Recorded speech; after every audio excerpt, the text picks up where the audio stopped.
Hi viewers, welcome to our channel. మరి నిన్న చూసాం టీవీ యాంకర్ని త్రిష అని ఒక అమ్మాయి పెళ్లి చేసుకోవాలని చెప్పేసి బలవంత పెట్టి అతను కిడ్నాప్ చేయడం చూసాము. సో అతను తప్పించుకొని మళ్ళీ పోలీసుల దగ్గర చేరుకొని ఇప్పుడైతే ఆమె మీద కంప్లైంట్ చేశారు. ఆమె కూడా అరెస్ట్ అయ్యి రిమాండ్కి అయితే తరలించారు. మరి ఈ కేసులో ఫర్దర్గా ఏం జరగచ్చు, అసలు ఏం జరిగింది, సో ఈ విషయాల మీద డిస్కస్ చేయడానికి ప్రజెంట్ మనతో పాటు క్రిమినల్ కోర్ట్ అడ్వకేట్ విజయలక్ష్మి గారు ఉన్నారు. వారితో ఒకసారి డిస్కస్ చేద్దాం. మేడం నమస్కారం. మేడం ఏం చెప్తారు మేడం ఈ ఇష్యూ గురించి? మేడం ఇప్పటి వరకు మనం వేరే వ్యూ ఆఫ్ దాంట్లో చూసుకున్నాం. సో ఇది ఫస్ట్ టైం అనమాట ఇలా చేశారు. ఢిల్లీలో కూడా విన్నాము అని అంటున్నారు. సో అయి ఉండొచ్చు. కానీ ఒకటమ్మా, ఆ అబ్బాయి ఈ అమ్మాయిని ఇష్టపడి నన్ను మోసం చేశాడు అని ఏదో ట్రాప్ చేసి ఆ అబ్బాయిని తీసుకెళ్ళి పెళ్లి చేసుకుంటావా లేదా అని అడగడం అదొక పద్ధతి. ఇదేదో ఇన్స్టాగ్రామ్లో పరిచయం అయ్యే అబ్బాయి అంటే తినికి ఇష్టం, కానీ ఆ అబ్బాయికి అమ్మాయి అంటే ఇష్టం లేదు కదా. ఆ అబ్బాయిని ఫోర్స్ చేయడం తప్పది. ఈ అబ్బాయిని ఇలా తీసుకెళ్ళింది అంటే అది కిడ్నాప్ కేసు కిందకు వస్తుంది. అట్లా అమ్మాయిని రిమాండ్ చేస్తారు, అరెస్ట్ చేసి పడేస్తారు. అది అమ్మాయా అబ్బాయా అని కాదు, క్రిమినల్ అంటారు అంతే కోర్టు భాషలో. ఆడ క్రిమినల్, మగ క్రిమినల్ అని అనం, క్రిమినల్. ఆ అమ్మాయిని కిడ్నాపింగ్ కేసులో బుక్ చేసి ఆ అమ్మాయి జైల్లో పడేస్తారు. లైఫ్ ఏమైంది? వన్స్ ఒకసారి వీళ్ళ మీద ఏదైనా కేసు పడింది అంటే స్టాంప్ పడిపోతుంది. ఉద్యోగాలకు వెళ్ళినా, ఫర్దర్ స్టడీస్కి ఎక్కడికైనా వెళ్ళాలన్నా సమ్మతించారు, బయటికి వెళ్ళలేదు. ఈ కేసు క్లోజ్ అయ్యేదాకా. క్లోజ్ అయినా కూడా శిక్ష పొందిన తర్వాత బయటకు వచ్చినా కూడా వీళ్ళ మీద ఆ ఎఫెక్ట్ ఉంటుంది. అందుకే ఏంటంటే యూత్ ఇలాంటి పనులు చేయకూడదు. ఏదన్నా నీకు ఇష్టమైంది అబ్బాయిని డైరెక్ట్గా అడగాలి, ఇష్టం ఉందా లేదా. వీడు ఒక్కడే మగవాడు కాదు కదమ్మా, ప్రపంచంలో బోల్డ్ మంది ఉన్నారు. నీకు నచ్చిన వాడిని చేసుకో. వాడిని అనవసరంగా బలవంతంగా లాక్కెళ్ళి ఆ అబ్బాయి బతుకేదో అబ్బాయి బతుకుతూ ఉన్న వాడిని తీసుకెళ్ళి ఆ అబ్బాయిని తీసుకెళ్ళి తప్పది. ఇవన్నీ ఏంటంటే క్షణం ఆలోచించకుండా చేసేస్తారు. తర్వాత జరిగేది ఒక్కసారి కనుక ఆలోచిస్తే ఇలాంటి నేరాలు చేయడానికి భయపడతారు. మనం చాలా కేసెస్ చూస్తున్నాం కదా, అమ్మాయిల్ని అబ్బాయిలు కిడ్నాప్ చేసి రేప్ చేశారు అన్న వాళ్ళకి ఎలాంటి శిక్షలు ఉంటాయో వీళ్ళకి. మేడం కిడ్నాప్కి సంబంధించిన ఇష్యూలు అయితే అంటే ఎటువంటి రకాల శిక్షలు పడే అవకాశం ఉంది? ఎన్ని నెలల జైలు శిక్ష పడే అవకాశం ఉంది మేడం? అక్కడ ఆ అబ్బాయి వర్షన్ వింటారు, ఆ సివియారిటీని బట్టి 8 or 10 years ఉంటుంది. 8 or 10 years, ఓకే, చెప్పలేము అది. తర్వాత బెయిల్ మీద విడుదల అయిన తర్వాత మళ్ళీ కేసు కంటిన్యూ జరుగుతుంది. ఒకవేళ ఏంటంటే కొన్ని సందర్భాల్లో ఏదో పిచ్చిది ఇలా చేసింది అని వాళ్ళు కాంప్రమైజ్ అయ్యి హాస్టల్ చేసే కేసుని క్లోజ్ చేయించుకుంటే కనుక అయిపోతుంది తొందరగా. లేదు నడుస్తుంది అంటే మాత్రం ఆ అమ్మాయి ఇండియా బార్డర్ దాటి బయటకు వెళ్ళడానికి ఉండదు. కేసు నడుస్తున్నది రోజు ఇక్కడే ఉండాలి. జాబులకు వెళ్ళినా దేనికి వెళ్ళినా ఏ ఇంటర్వ్యూస్ వచ్చినా ఈ కేసు కనిపిస్తూ ఉంటుంది, రిఫ్లెక్ట్ అవుతుంది. ఇదివరకు ఏంటంటే మనకి ఫైళ్ళు అల్మరాల్లో ఉండేవి, ఇప్పుడు అక్కర్లేదు, చిన్న పెట్టిలో వచ్చేస్తున్నాయి కదా. కంప్యూటర్లో కొట్టంగానే మన మీద ఏం కేసులు ఉన్నాయి, ఎక్కడెక్కడ ఉన్నాయి అన్నీ వచ్చేస్తాయి. సో కేసెస్ ఉన్న వాళ్ళకి జాబ్ ఎవరు ఇస్తారు? అందులోనేంటి ఇలాంటి కేసులు. అరే ఎందుకు వచ్చింది మన ఆఫీస్కు ఈ పిల్ల వచ్చింది అంటే మన్ని ఏమైనా ఇలాగే ట్రాప్ చేసి మన్ని కూడా ఇలాగే అల్లరి చేస్తుంది అన్న ఆలోచనలు వాళ్ళకు వస్తాయి.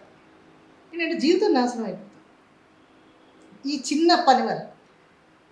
ఈ క్లోజ్ అయినా కూడా ఈ ఇంపాక్ట్ అమ్మాయి మీద ఉంటుంది. అవును మేడం, ఎక్కువగా ఇటువంటి అబ్బాయిలు చేయడం చూస్తూ వస్తాము. మరి సడన్ గా రేర్ ఇన్సిడెంట్ అని చెప్పుకోవాలి. ఇది చాలా రేర్ ఇన్సిడెంట్. ఏంటంటే అసలు ఊహించలేరు అనమాట. అమ్మాయిలు కూడా అబ్బాయిల్ని కిడ్నాప్ చేస్తారా అన్న దానికి వచ్చాం. కానీ ఇంత ధైర్యంగా అమ్మాయి చేసిందంటే ఆ అమ్మాయికి ఎంత క్రిమినల్ నాలెడ్జ్ ఉండాలి, లేదా క్రిమినల్ బ్రెయిన్ అది. ఒకవేళ మేడం ఇప్పుడు టీవీ యాంకర్ ఎవరైతే ఉన్నారో ఒకవేళ కేసు ఏమన్నా వాపస్ తీసుకొని అటువంటి అంటే అమ్మాయి అని చెప్పేసి వదిలేసే అవకాశం ఏమన్నా కనిపిస్తే పోలీసులు వదిలేస్తారా? అది మీ ఇష్టం. పోలీసులు వన్స్ ఒకసారి కేసు బుక్ చేసి కోర్టుకి అప్పచెప్పారంటే వాళ్ళకి సంబంధం ఉండదు. ఎఫ్ఐఆర్ కట్టిన తర్వాత వీళ్ళు చూసుకుంటారు, కేసుకు వెళ్తారు, కోర్టు బెయిల్ అవి వచ్చిన తర్వాత మీరు ఇష్టపడతారు. కొన్ని ఏంటంటే కంపౌండబుల్, నాన్ కంపౌండబుల్ అంటాం. కొన్ని క్యాన్సిల్ చేసుకునే ఉంటాయి, కొన్ని అవి దాన్ని క్లోజ్ చేయని కేసెస్ కొన్ని ఉంటాయి. ఓకే. సో ఇది అలాంటి కేసు. ఇది అంత ఈజీగా క్లోజ్ అవ్వవు. కానీ దానికి కూడా ఒక పరిష్కారం ఉంటుంది. దాన్ని పట్టుకుని అడ్వకేట్స్ ఉంటారు కదా, చేస్తారు. Okay, thank you madam. Hi viewers, welcome to our channel. మరి నిన్న చూసాం టీవీ యాంకర్ని త్రిష అని ఒక అమ్మాయి పెళ్లి చేసుకోవాలని చెప్పేసి బలవంత పెట్టి అతను కిడ్నాప్ చేయడం చూసాము. సో అతను తప్పించుకొని మళ్ళీ పోలీసుల దగ్గర చేరుకొని ఇప్పుడైతే ఆమె మీద కంప్లైంట్ చేశారో ఆమె కూడా అరెస్ట్ అయ్యి రిమాండ్కి అయితే తరలించారు. మరి ఈ కేసులో ఫర్దర్గా ఏం జరగచ్చు, అసలు ఏం జరిగింది, సో ఈ విషయాల మీద డిస్కస్ చేయడానికి ప్రజెంట్ మనతో పాటు క్రిమినల్ కోర్ట్ అడ్వకేట్ విజయలక్ష్మి గారు ఉన్నారు. వారితో ఒకసారి డిస్కస్ చేద్దాం. మేడం నమస్కారం. మేడం ఏం చెప్తారు మేడం ఈ ఇష్యూ గురించి? మేడం ఇప్పటి వరకు మనం వేరే వ్యూ ఆఫ్ దాంట్లో చూసుకున్నాం. సో ఇది ఫస్ట్ టైం అనమాట ఇలా చేశారు. ఢిల్లీలో కూడా విన్నాము అని అంటున్నారు. సో అయి ఉండొచ్చు. కానీ ఒకటమ్మా, ఆ అబ్బాయి ఈ అమ్మాయిని ఇష్టపడి నన్ను మోసం చేశాడు అని ఏదో ట్రాప్ చేసి ఆ అబ్బాయిని తీసుకెళ్ళి పెళ్లి చేసుకుంటావా లేదా అని అడగడం అదొక పద్ధతి. ఇదేదో ఇన్స్టాగ్రామ్లో పరిచయం అయ్యే అబ్బాయి అంటే తినికి ఇష్టం, కానీ ఆ అబ్బాయికి అమ్మాయి అంటే ఇష్టం లేదు కదా, ఆ అబ్బాయిని ఫోర్స్ చేయడం తప్పది. ఈ అబ్బాయిని ఇలా తీసుకెళ్ళింది అంటే అది కిడ్నాప్ కేసు కిందకు వస్తుంది. అట్లా అమ్మాయిని రిమాండ్ చేస్తారు, అరెస్ట్ చేసి పడేస్తారు.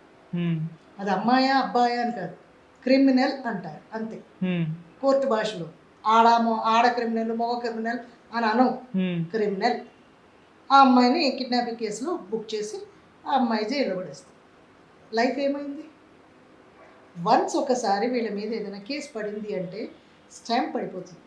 ఉద్యోగాలకు వెళ్ళినా, ఫర్దర్ స్టడీస్కి ఎక్కడికైనా వెళ్ళాలన్నా సమ్మతించారు, బయటికి వెళ్ళలేదు. ఈ కేసు క్లోజ్ అయ్యేదాకా, క్లోజ్ అయినా కూడా శిక్ష పొందిన తర్వాత బయటకు వచ్చినా కూడా వీళ్ళ మీద ఆ ఎఫెక్ట్ ఉంటుంది. అందుకే ఏంటంటే యూత్ ఇలాంటి పనులు చేయకూడదు. ఏదన్నా నీకు ఇష్టమైంది అబ్బాయిని డైరెక్ట్గా అడగాలి, ఇష్టం ఉందా లేదా. వీడు ఒక్కడే మగవాడు కాదు కదమ్మా, ప్రపంచంలో బోల్డ్ మంది ఉన్నారు. నీకు నచ్చిన వాడిని చేసుకో. వాడిని అనవసరంగా బలవంతంగా లాక్కెళ్ళి ఆ అబ్బాయి బతుకేదో అబ్బాయి బతుకుతూ ఉన్న వాడిని తీసుకెళ్ళి ఆ అబ్బాయిని తీసుకెళ్ళి తప్పదు. ఇవన్నీ ఏంటంటే క్షణం ఆలోచించకుండా చేసేస్తారు. తర్వాత జరిగేది ఒక్కసారి కనుక ఆలోచిస్తే ఇలాంటి నేరాలు చేయడానికి భయపడతారు. మనం చాలా కేసెస్ చూస్తున్నాం కదా, అమ్మాయిల్ని అబ్బాయిలు కిడ్నాప్ చేసి రేప్ చేశారు అన్న వాళ్ళకి ఎలాంటి శిక్షలు ఉంటాయో వీళ్ళకి.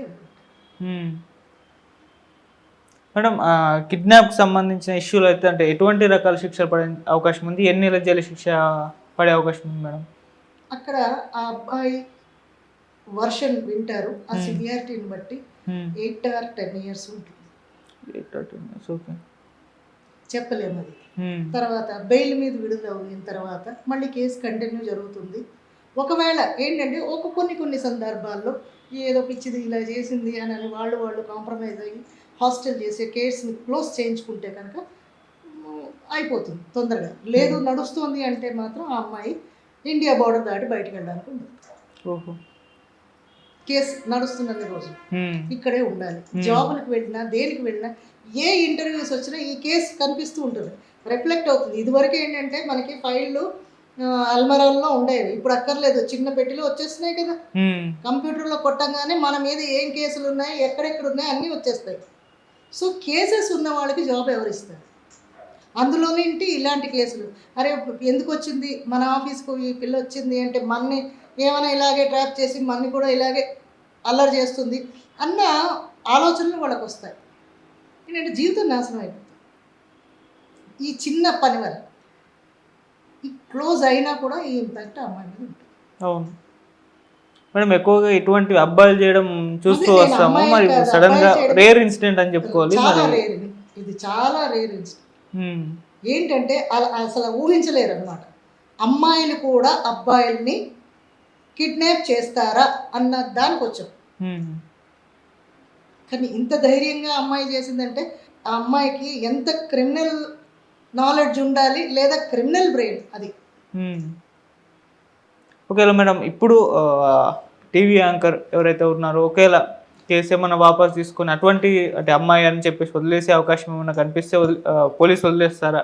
అది మీ ఇష్టం. పోలీసులు వన్స్ ఒకసారి కేసు బుక్ చేసి కోర్టుకి అప్పచెప్పారంటే వాళ్ళకి సంబంధం ఉండదు. ఎఫ్ఐఆర్ కట్టిన తర్వాత వీళ్ళు చూసుకుంటారు, కేసుకు వెళ్తారు, కోర్టు బెయిల్ అవి వచ్చిన తర్వాత మీరు ఇష్టపడతారు. కొన్ని ఏంటంటే కంపౌండబుల్, నాన్ కంపౌండబుల్ అంటాం. కొన్ని క్యాన్సిల్ చేసుకునే ఉంటాయి, కొన్ని అవి దాన్ని క్లోజ్ చేయని కేసెస్ కొన్ని ఉంటాయి. ఓకే. సో ఇది అలాంటి కేసు. ఇది అంత ఈజీగా క్లోజ్ అవ్వవు. కానీ దానికి కూడా ఒక పరిష్కారం ఉంటుంది. దాన్ని పట్టుకొని అడ్వకేట్స్ ఉంటారు కదా, చేస్తారు. ఓకే. Thank you madam.